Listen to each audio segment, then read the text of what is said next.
Best Practices in Reading Comprehension and Fluency by St.Andre. Meet L, a 7-year-old boy in first grade who is currently receiving literacy support after transferring from a low-scoring school district to a high-achieving school. In his new school, it was determined that his vocabulary and cognitive skills were on grade level. However, he struggles with reading fluency and comprehension. He has strong phonemic awareness, although when he is distracted or at his frustration level, he has difficulty putting his knowledge into practice when reading. How can we help L improve? When reading, L does not always chunk phonemes, but instead sounds out unknown words letter by letter, and does not recognize sight words when he is frustrated. He is, however, able to identify the same words during skill-building exercises like flashcards. It is theorized that improving L's fluency while reading text, as well as his comprehension skills, will bring him up to grade level. This presentation will focus on best practices to improve reading fluency and comprehension for young learners like L. Fluency is the bridge between decoding and comprehension. Too often, fluency is only measured as accuracy plus rate equals fluency. This formula is misleading. True fluent reading is the ability to read an entire passage and make meaning, not the ability to quickly read a large number of words like flashcards. The true formula for a fluent reader is rate, accuracy, intonation, expression, phrasing, all equals fluency. It is widely accepted that students must read at a fast pace in order to chunk letters, words, and sentences to make meaning. They need to accurately read the words in the page as well. Equally important, students must include proper intonation, phrasing, and be able to read with expression. This is to say, students must be able to read in a similar manner as speaking in order to understand the text. What is phrasing and why is it important? Proper phrasing is when student reading mimics oral syntax, or proper phrasing is when student reading mimics oral syntax. That is, students are able to read in a way that allows them to hear the words as if they were a part of natural speech. The student's ability to use phrasing while reading is influenced by their oral language, background knowledge, and ability to use textual clues, such as punctuation and phonic skills. L is missing this component in his reading. Modeling phrasing and encouraging him to practice these skills will improve his fluency. What is reading comprehension? Reading comprehension is the ability to understand written text. This simple definition is deceiving because understanding written text requires students to have a broad vocabulary, existing schemas or prior knowledge on the text subject, and ability to correctly identify words and punctuation, not to mention understanding of text structure and purpose. Teachers can improve comprehension for students like L by providing pre-reading opportunities such as discussions, predictions, and identifying unknown words and new vocabulary. Fluency has a reciprocal relationship with comprehension. According to Dr. Andy Johnson, human brains show two-way movement while reading. Our brains are intaking information through the thalamus, decoding letters right here. Here's the input up into the thalamus. Decoding letters and chunking words we see, while our cortex up here is aiding understanding by providing prior knowledge. The brain gives information so we can make meaning from the phonological, syntactic, and semantic systems found in written language. As you can see by this illustration, we have a lot more input coming down from our cortex. That means we're using a lot more background knowledge and prior learning than we are for our input data coming up into our brain.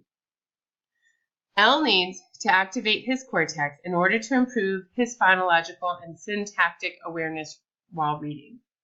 So if we as instructors can tap into what L already knows and teach him how to apply that knowledge down to what he is reading, then his input and how he decodes things coming in should improve.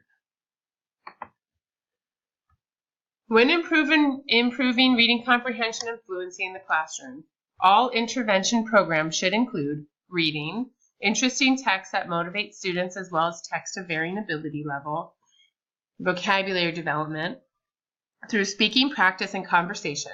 Vocabulary is a key component to comprehension, and writing about what is read using authentic opportunities to synthesize understanding. So because L has a hard time with frustration, we want to make sure his reading is on level and the text that he has are below his frustration point. His vocabulary development, his vocabulary is very good. However, as we said in the previous slide, we need to activate that learning. We can activate that learning through encouraging him to speak and hold conversations prior to reading the text. That should include his fluency, which will in turn improve his comprehension.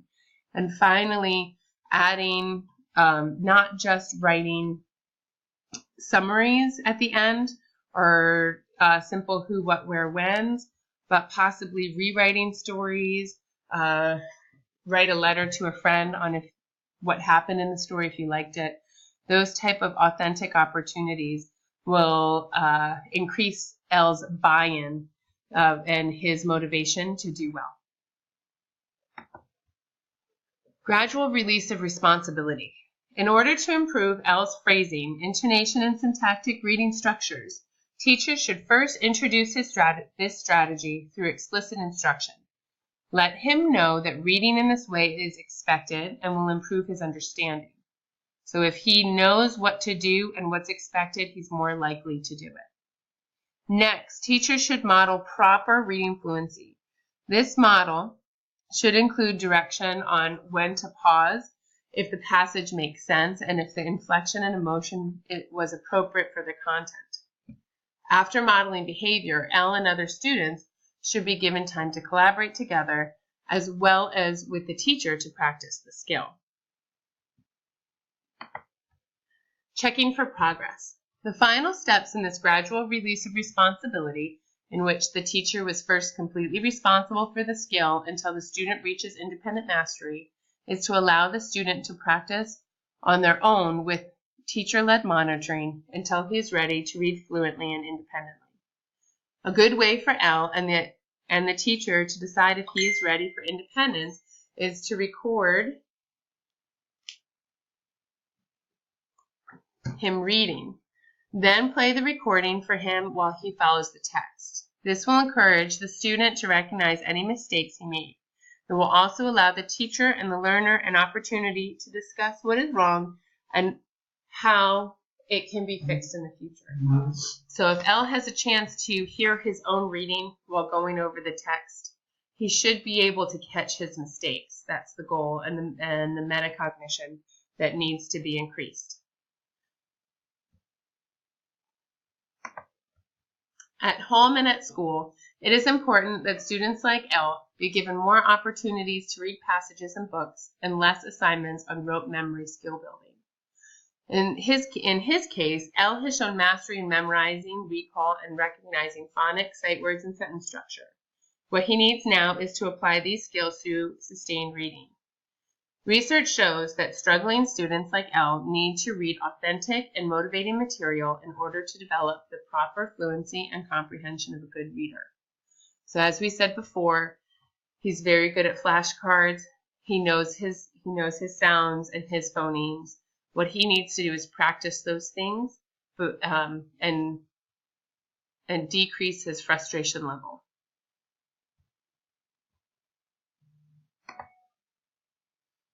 Here are my references, and thank you very much for your time.